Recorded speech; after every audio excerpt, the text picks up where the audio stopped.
Operation కగార్పై తమ party నిర్ణయం తీసుకున్నాక ప్రభుత్వ విధానం ప్రకటిస్తామన్నారు ముఖ్యమంత్రి రేవంత్ రెడ్డి. హైదరాబాద్ జూబ్లీహిల్స్లోని జానారెడ్డికి నివాసానికి వెళ్లిన సీఎం మావోయిస్టుల ఇష్యూ, శాంతి చర్చలపై డిస్కస్ చేశారు.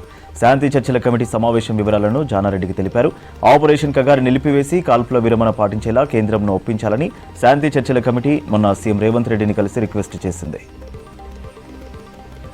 బీఆర్ఎస్ను రాష్ట్ర ప్రజలు నమ్మే స్థితిలో లేరన్నారు సీఎం రేవంత్ రెడ్డి. రాష్ట్రంలో జరుగుతున్న అనర్థాలకు కేసీఆర్ కారణమని విమర్శించారు.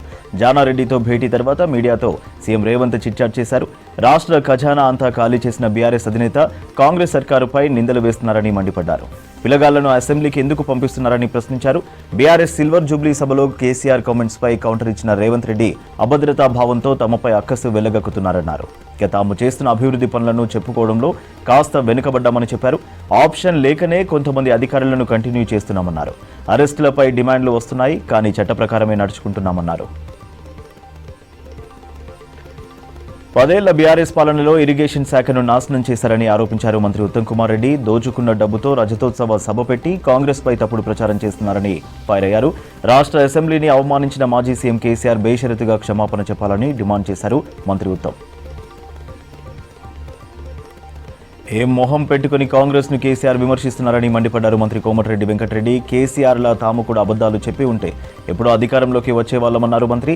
10 ఏళ్లలో కేసీఆర్ ఆడిన అబద్దాలు ఎన్నని ప్రశ్నించారు మంత్రి కోమటిరెడ్డి. నల్గొండ కలెక్టరేట్లో అదనపు బ్లాక్ నిర్మాణానికి మంత్రులు కోమటిరెడ్డి వెంకటరెడ్డి, ఉత్తమ్ కుమార్ రెడ్డి శంకుస్థాపన చేశారు. బీఆర్ఎస్ రజతోత్సవ సభలో కాంగ్రెస్ పై కేసీఆర్ చేసిన వ్యాఖ్యలు వెనక్కి తీసుకోవాలని డిమాండ్ చేశారు మంత్రి పొన్నం ప్రభాకర్. సోనియా గాంధీ లేకపోతే తెలంగాణ వచ్చేది కాదన్నారు మంత్రి పొన్నం. హనుమకొండ జిల్లా భీమదేవరపల్లి మండలం ముల్కనూరులో మంత్రి పర్యటించారు. ఖమ్మంలో 240 కోట్ల రూపాయలతో నిర్మాణం జరుగుతున్న అండర్ గ్రౌండ్ డ్రైనేజీ పనులను పరిశీలించారు మంత్రి తుమ్మల నాగేశ్వరరావు. పనులు జరుగుతున్న తీరుని అధికారులను అడిగి తెలుసుకున్నారు. అనుకున్న సమయానికి పనులు పూర్తయ్యేట్టుగా చర్యలు తీసుకోవాల్సిందిగా అధికారులను ఆదేశించారు మంత్రి.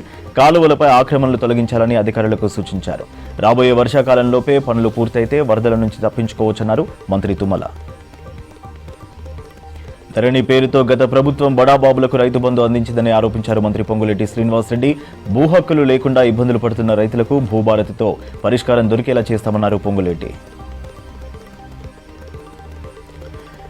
కేసీఆర్ ఫామ్ హౌస్ లో కూర్చుని అన్ని మర్చిపోయినట్టున్నారని సెటైర్ వేశారు మంత్రి కొండా సురేఖ. అసెంబ్లీని కించపరిచేలా మాట్లాడిన కేసీఆర్ క్షమాపణలు చెప్పాలని డిమాండ్ చేశారు.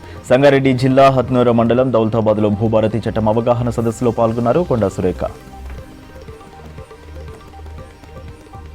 బీఆర్ఎస్ మోడల్ అంటే విధ్వంసం, ఫెయిల్యూర్ కుటుంబ పాలన అని విమర్శించారు బీజేఎల్పీ నేత మహేశ్వర్ రెడ్డి. తెలంగాణ విధ్వంసానికి మొదటి ముద్దాయి కేసీఆర్ అని మండిపడ్డారు. కేంద్ర ప్రభుత్వం ఇచ్చిన నిధుల వివరాలపై చర్చకు వస్తారా అని ప్రశ్నించారు. కేసీఆర్ ఆర్థిక విధ్వంసం ప్రజలు ఎప్పటికీ మర్చిపోరన్నారు.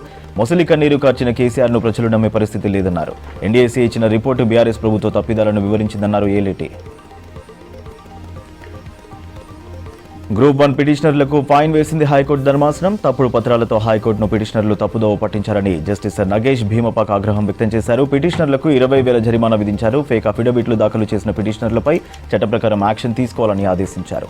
గ్రూప్ 1 మెయిన్స్ మూల్యాంకనంలో అవకతవకలు జరిగాయంటూ 19 మంది అభ్యర్థులు హైకోర్టును ఆశ్రయించారు. టీజీపీఎస్సీ జారీ చేసిన మార్కుల మెమోకు వెబ్సైట్లో ఉన్న మార్కులకు తేడాలున్నట్టు పిటిషన్లో వివరించారు. 2 వైపులా వాదనలు విన్న హైకోర్టు ప్రాథమిక వివరాలను పరిశీలిస్తే అభ్యర్థులు తప్పుడు అఫిడవిట్ దాఖలు చేసినట్టు గుర్తించింది. వాస్తవాలను దాచి కోర్టును తప్పుదోవ పట్టించారని పిటిషనర్లపై చర్యలు తీసుకోవాలని జ్యుడిషియల్ రిజిస్టర్ను ఆదేశించింది హైకోర్టు ధర్మాసనం.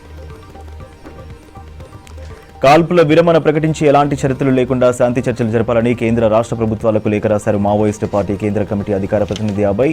ఆపరేషన్ కగార్ను నిలిపివేయాలని డిమాండ్ చేశారు. అటవీ ప్రాంతాల్లో వందలాది మంది మావోయిస్టులు ఆదివాసీ ప్రజలను హత్య చేయడం దుర్మార్గమన్నారు. కరెగుట్టల ప్రాంతాన్ని తెలంగాణ, ఛత్తీస్గఢ్, మహారాష్ట్రకు చెందిన 10,000 మంది పోలీసులు, పారామిలిటరీ, కమాండో బలగాలు 5 రోజులుగా దిగ్బంధించి కాల్పులు జరుపుతున్నాయన్నారు. ఇప్పటికే 5గురిని హత్య చేశారన్నారు. గుజరాత్ టైటాన్స్ రాజస్థాన్ రాయల్స్ మధ్య మ్యాచ్లో రాజస్థాన్ రాయల్స్ టీమ్ యంగ్స్టర్ 14 ఏళ్ల వైభవ్ సూర్యవంశీ చరిత్ర సృష్టించారు. కేవలం 17 బంతుల్లో హాఫ్ సెంచరీ చేశాడు. ఒకే ఓవర్లో 30 రన్స్ చేశాడు. ఐపీఎల్ చరిత్రలో రికార్డు సెంచరీ సాధించాడు. 11 సిక్స్లు 7 ఫోర్లతో 101 పరుగులు చేశారు.